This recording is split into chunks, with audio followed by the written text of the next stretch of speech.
আসসালামু আলাইকুম। আপনারা অবশ্যই সবাই ডক্টর দেবপ্রিয় ভট্টাচার্যকে চিনেন, একটা বিশিষ্ট আহ, অর্থনীতিবিদ।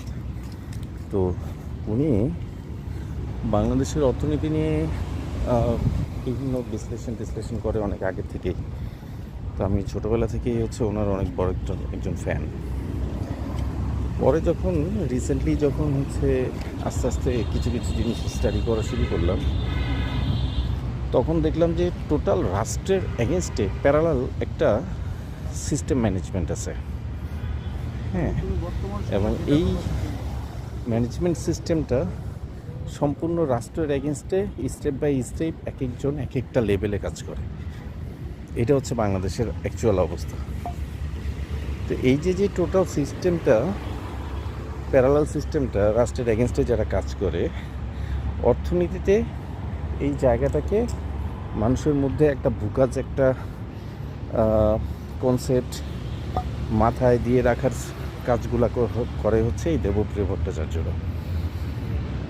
তো এইটা আমি যখন প্রথম জানছি বা প্রথম যখন ফিল করছি, তখন আমার কাছে খুবই অবাক লাগছে, খুব হতাশও হয়েছে। কিন্তু আসলে বর্তমানে অবস্থাটা অ্যাকচুয়ালি এটাই।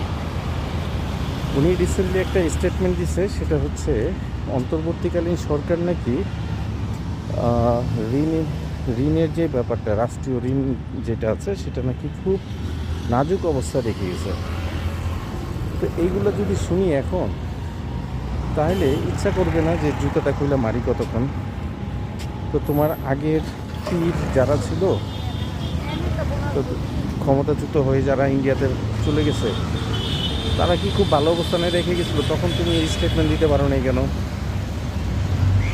অন্তর্বর্তী সরকার যখন ক্ষমতায় ছিল, তখনও তুমি এই স্টেটমেন্ট দিতে পারো নাই। এখন তারা ক্ষমতা হস্তান্তর করছে, এখন তুমি বর্তমান সরকারের কাছে একটু তেলবাজি করে একটু ভালো জায়গায় থাকার জন্য তুমি এসব কথা বলতেছো। তো নাজুক অবস্থায় রেখে গেছে। তো উনি যেই পরিমাণ রিজার্ভ রেখে গেছে, আগামী 6 মাস পরে এই রিজার্ভটা কী হয়, কোন পর্যায়ে থাকে, সেটাও তো দেখতে হবে। আগের সরকার যখন উল্টাপাল্টা রিপোর্ট দিত, তখন তোমরা কই আছিলা? তো এরা টোটাল রাষ্ট্রীয় শত্রু, এবং ফ্যাসিবাদী শক্তি যখন তৈরি হয় দেশে, এরাই বেসিক্যালি এটাকে মদত দেয় পিছন থেকে। এবং এরা এতভাবে সব কিছু মদত দেয়, সব রসদ যোগান দেয়, সবগুলো কনসেপ্ট ডেভেলপ করে, স্টেপ বাই স্টেপ এক একজন এক একটা সেক্টর রেখে এমনভাবে আস্তে আস্তে ওই জায়গাটাতে নিয়ে যায়।